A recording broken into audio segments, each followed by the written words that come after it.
j'ai eu à expliquer que la peur est la deuxième énergie racine, après l'amour, qui est la première énergie racine. J'ai expliqué ça. J'ai défini ce que c'est que l'amour, j'ai défini ce que c'est que la peur dans l'émission précédente.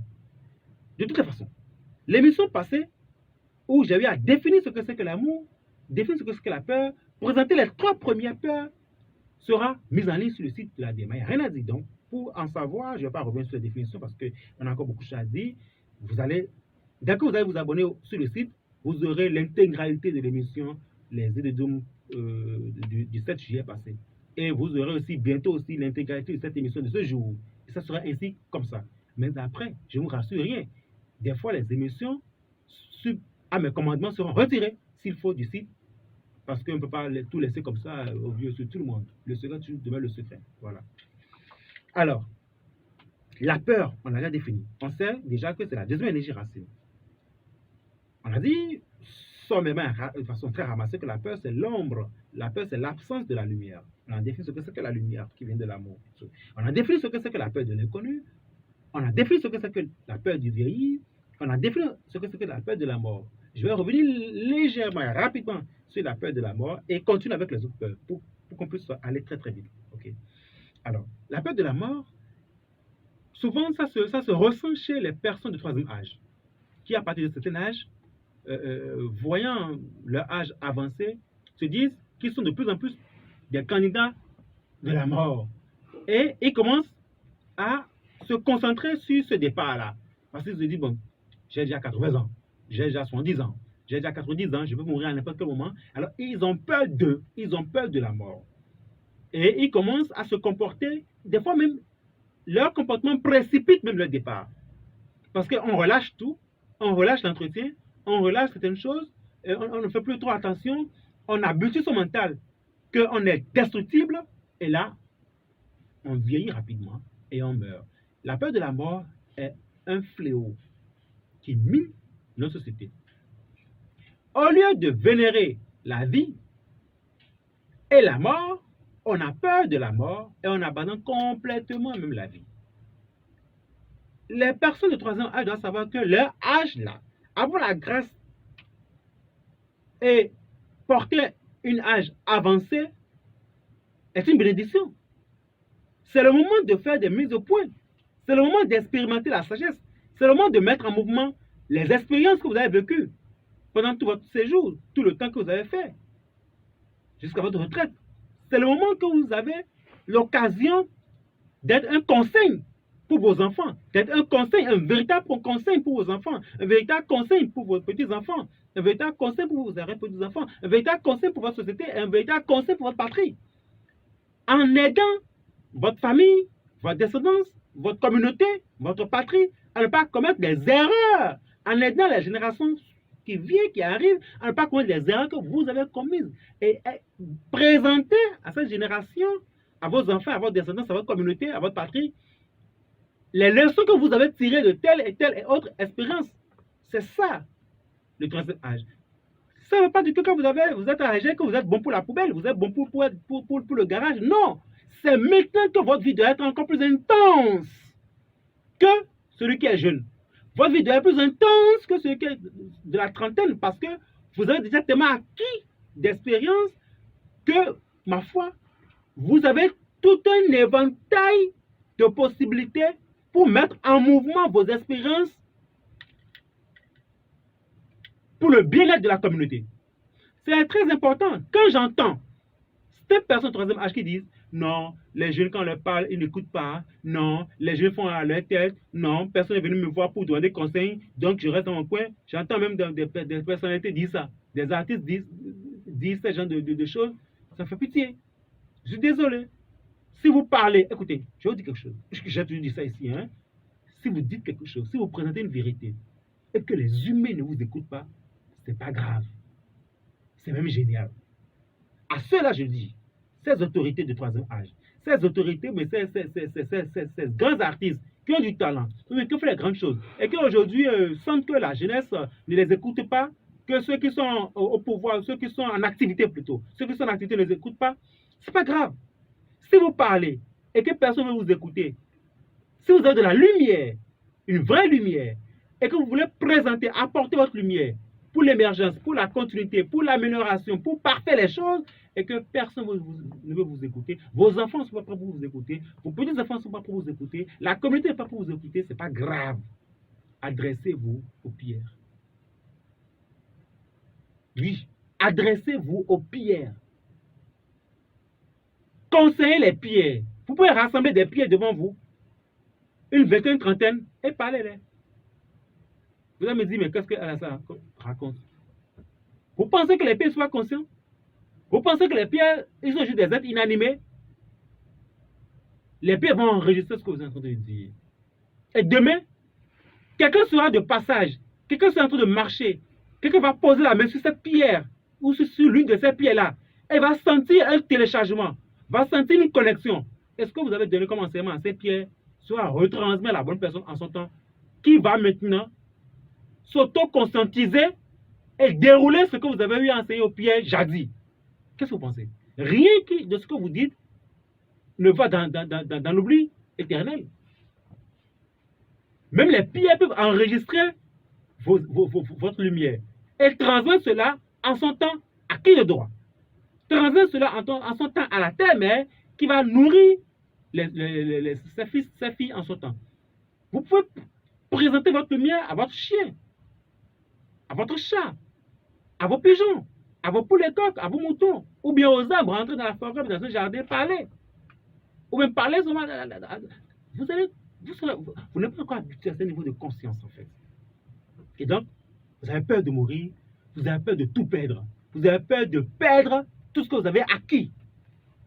S'il n'y a pas des gens qui sont là pour vous écouter, appelez-moi.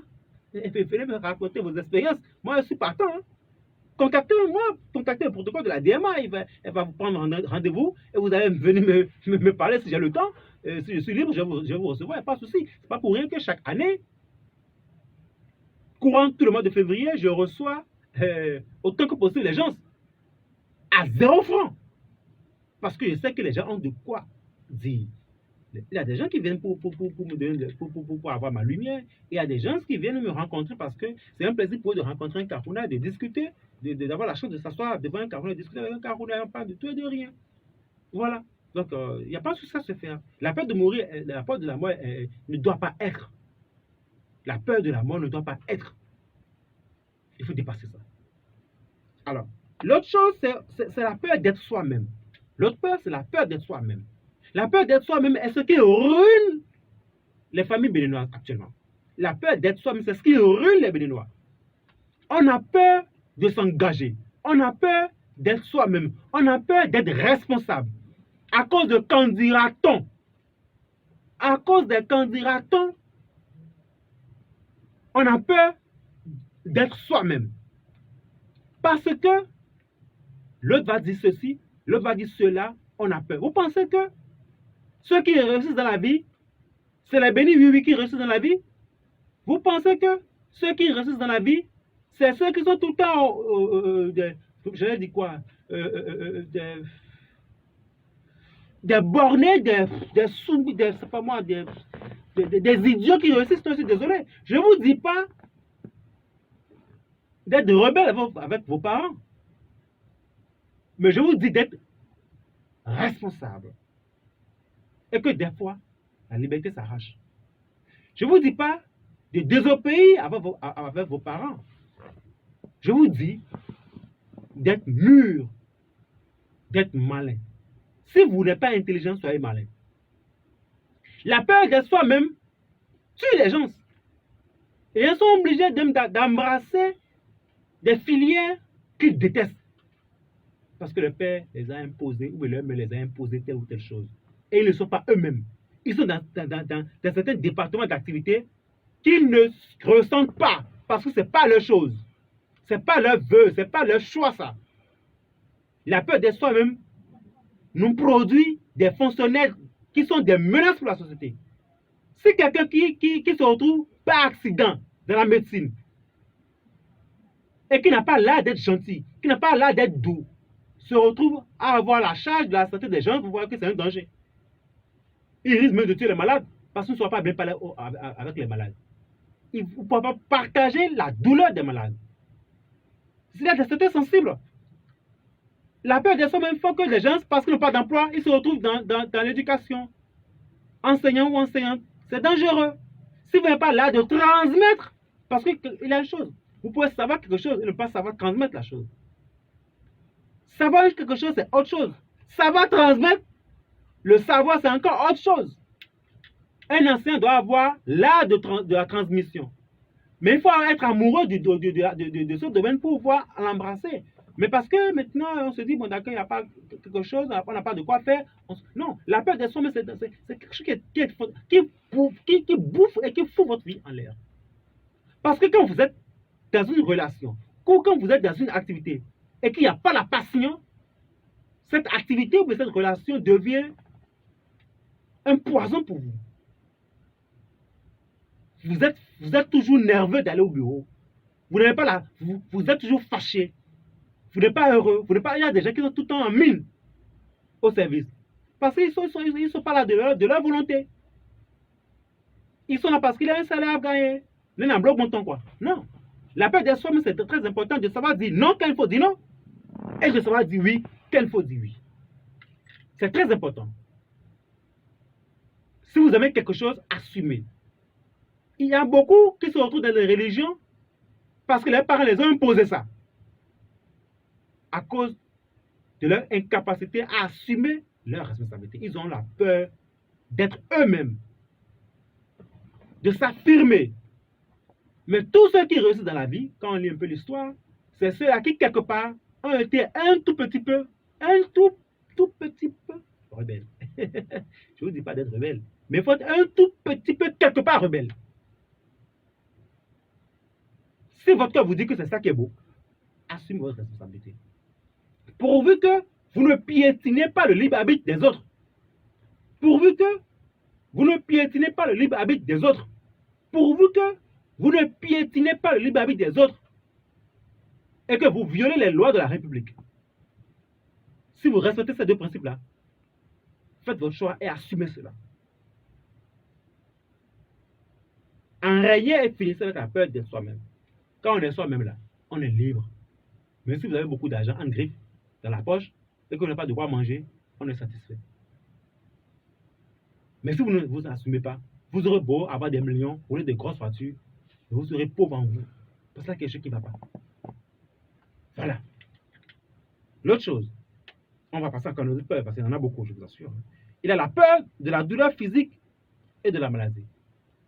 Les gens ont peur de vieillir, les gens ont peur de se faire mal, et on est extrêmement prudent jusqu'à ce que ça devienne maladie. Les gens ont peur de la maladie, et à la moindre catastrophe, on ne fait que prendre des médicaments. Il y en a qui peuvent avoir des comprimés, tu dis, mais pourquoi tu prends tel comprimé? Comme le ne sait pas. Quelle est la raison de prendre les comprimés? C'est juste une vitamine, c'est un antidépresseur, c'est des vitamines. Donc, comme je suis un peu fatigué, je prends ça. Dis-moi, est-ce que tu es vraiment fatigué? Dis, bon, non, quand j'ai l'habitude de prendre ça, que j'ai arrêté, ça fait 2 semaines, j'ai pas pris ça, il faut que je reprenne ça, je vais tomber malade. Il n'aime pas comme malade. Hein.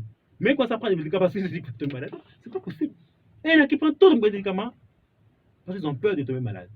Et la peur de la maladie, même la maladie, même la maladie. Il faut quelque part dépasser ce genre de clivage vibratoire. C'est des clivages vibratoires qui tuent. La peur de la douleur physique, ça c'est les paresseux. Qui n'aiment pas faire le sport parce qu'ils se disent attention, j'irai mal. Tu leur dis venez commencer les arts martiaux, ils disent ah, instructeur, je vais me blesser, j'aurai mal. Non. La peur de la douleur physique vous empêche d'être vous-même parce que la pratique du sport, de la méditation apporte à l'homme la sérénité. La pratique du sport apporte à l'homme la sérénité. Et la sérénité, c'est un truc extraordinaire, important.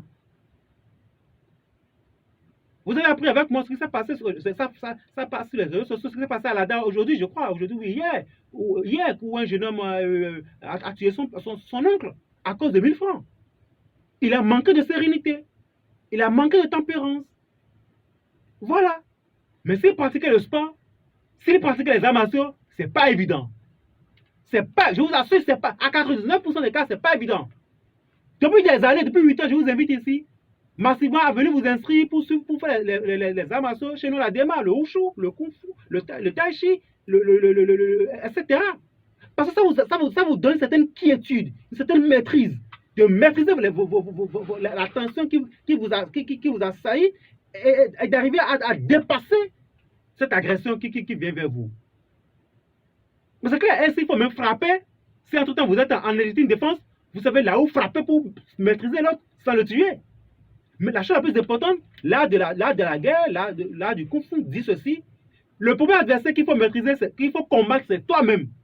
Ce n'est pas celui qui est devant toi, mais c'est à l'intérieur de toi, l'adversaire qu'il faut combattre et ligoter. Dès lors que tu arrives à ligoter celui qui est en toi, il n'y a plus de combat. C'est ça la sérénité. La peur des mystères de la vie. Les gens ont peur d'aller au mystère de la vie. Les gens préfèrent rester dans les religions. Je vais nommer aucune religion. Dans les églises, dans les synagogues, dans les couvents, je ne sais pas trop. Et ils ont peur de franchir le cap. Les gens préfèrent lire des bouquins spirituels en griffe, lire des bouquins d'écriture saine, Coran, Bible, Torah, etc. Et point final. Il y a point de vérité à part ça. Mais c'est faux. Ils ont peur de découvrir l'inconnu. Ils ont peur de découvrir l'inconnu, que j'ai déjà défini ce que c'est que la peur de l'inconnu. Mais si vous avez peur des mystères de la vie alors que vous êtes la vie, eh bien, il se pose un problème. Écoutez, comment est-ce qu'on s'appelle ici en Afrique, au Bénin? Beto. Beto, ça veut dire le bé. La vie. To, le père. Donc, Beto veut dire le père de la vie. Nous sommes alors littéralement le père de la vie. Nous portons en nous la vie. Nous sommes la vie vivante qui vit à travers nous. Et nous sommes au-delà même le père de cette vie-là.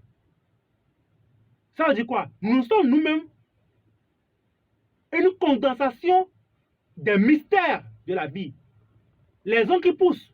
Comment est-ce que vous arrivez à savoir, à sentir la pousse de vos ongles? Non. Est-ce que vous arrivez à sentir le métabolisme de votre corps, de l'organisme? Non. Est-ce que vous arrivez à sentir les quelques 30 000 pensées qui traversent votre esprit par jour? Non. Est-ce que vous arrivez à sentir les 2 millions de vos cellules qui meurent chaque seconde et 2 autres millions qui meurent chaque seconde? Non. C'est des mystères. Nous sommes les mystères de la vie.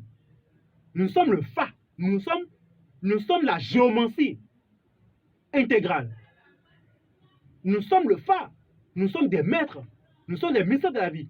Et quand vous avez peur des mystères de la vie, quand vous avez peur d'aller vers les mystères de la vie, c'est que vous avez peur d'assumer votre identité spirituelle. Vous avez peur de vous découvrir, comme l'a dit l'autre. Connais-toi toi-même, tu connaîtras les dieux et les univers. C'est aller vers les mystères de la vie. C'est commencer les cours spirituels. C'est aller vers les enseignements spirituels. C'est la raison fondamentale pour laquelle nous organisons aussi le samedi 14 août prochain une grande conférence au siège de la DMA qui a pour thème comment bénéficier des 7 pouvoirs des filles vierges. Mais je vous assure, c'est de redoutables révélations. Je vais vous livrer des révélations qui sont très dangereuses. Prenez-moi pour mot. Je vais vous livrer des révélations qui sont très dangereuses. Prenez-moi pour mot. Ce jour-là. C'est une invitation à découvrir des mystères de vous-même. Parce que ces 7 filles vierges-là sont en vous, en chacun de nous. Avec des clés qu'il faut. Et le produit qui sera mis en vente ce jour-là, c'est le produit qui permet d'activer ces 7 filles vierges-là, qui sont en vous. Et je vais vous présenter comment est-ce qu'on fait. Je vais vous présenter ce que c'est que ces filles vierges-là. Je vais vous dire qui sont-elles, leur nom, et comment est-ce que vous pouvez exploiter ce profit pour activer le pouvoir. Si vous avez peur d'aller vers les mystères de la vie, comment vous allez vous découvrir vous-même? Des centaines de millions de spermatozoïdes sont rentrés dans le sein de votre maman. Et c'est un seul spermatozoïde qui a pu féconder l'ovule. C'est un mystère. Il faut découvrir ce que c'est. Et le fil, j'ai envie d'apprendre. Si vous voulez améliorer votre vie, il faut commencer par changer la cause qui est responsable de l'état actuel de votre vie. Je répète, si vous voulez améliorer votre vie, il faut commencer par changer la cause de l'état actuel qui est responsable de l'état de votre vie. Commencez par changer la cause pour voir les effets changer. Et donc, vous qui me suivez en ce moment, vous qui savez que le samedi 14 août, à la DMA se tiendra une grande conférence spirituelle, enregistrez-vous massivement. Faites vite vos réservations. Parce que c'est de graves révélations qui seront transmises. Et n'attendez pas la dernière minute, au risque de ne pas avoir de place. Je sais de quoi je parle.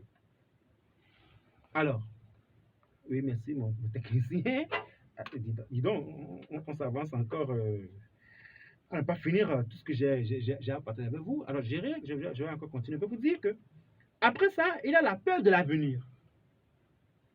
La peur de l'avenir, c'est quelque chose qui frappe la plupart du temps les pères de famille, les mêmes familles. Mais écoutez, si vous prenez pour moi ce que je vous ai toujours dit, à savoir que aucune réussite ne se fait sans une méthodologie, vous n'aurez plus peur de l'avenir. Il faut apprendre à planifier sa vie. Il faut apprendre à avoir une vie méthodique. Il faut apprendre à s'imposer une certaine méthodologie dans la vie. Vous allez voir que votre avenir qui est entre-temps incertain va commencer de plus en plus à être certain pour vous. Vous allez commencer à maîtriser de plus en plus les facteurs de doute, les facteurs de risque. Vous allez commencer progressivement par votre méthodologie à corriger ces facteurs-là et à maîtriser les choses. Et vous n'aurez plus peur de l'avenir. Parce que la peur de l'avenir, c'est si je perdais mon emploi. La peur de perdre un emploi, perdre son emploi, de perdre sa voiture, de perdre sa richesse. Voilà. Mais si vous avez de la méthodologie, même si vous prenez tout, vous allez encore tout reconstruire. La peur de l'avenir exige une certaine méthodologie et c'est avec les instructeurs, les Karuna, qu'on vous apprend cette méthodologie de travail. On vous apprend cette stratégie. On vous apprend à mettre en mouvement des forces, des causes, des commandements qui vont agir et stabiliser votre fondation de vie. Stabiliser la fondation de votre famille, stabiliser la fondation de votre propre vie, stabiliser la fondation de l'avenir de vos enfants. Et le reste, c'est juste des petites fluctuations que vous pouvez contrôler. Mais l'intégral ou la majorité est stabilisée et maîtrisée. C'est ça l'initié. Alors, je reviens pour dire que si vous avez des informations à avoir sur cette conférence spirituelle que je prépare, qui va se faire le samedi 14 août à la DMA, qui portera sur le thème comment bénéficier des pouvoirs des 7 filles vierges, composez le 96 34 66 66. Le 96 34 66 66. Abonnez-vous massivement au site de la DMA www.logedma.org pour avoir l'intégralité des émissions radiophoniques en vidéo de l'instructeur El Axel Arandino. D'ici là, portez-vous dimanche très bien. Nous allons revenir à une prochaine émission pour poursuivre parce qu'il y a encore d'autres peurs, une dizaine à décortiquer. Portez-vous dimanche très bien et joyeux anniversaire à votre émission, à notre émission Les Îles Doom qui a eu 8 ans hier. Rendez-vous pour les 80 ans de l'émission Les Îles Doom ensemble. Dieu bénisse le Bénin et Dieu bénisse tous les techniciens de cette émission, tous ceux qui nous aident. Dieu bénisse la DMA. Je vous remercie. Merci.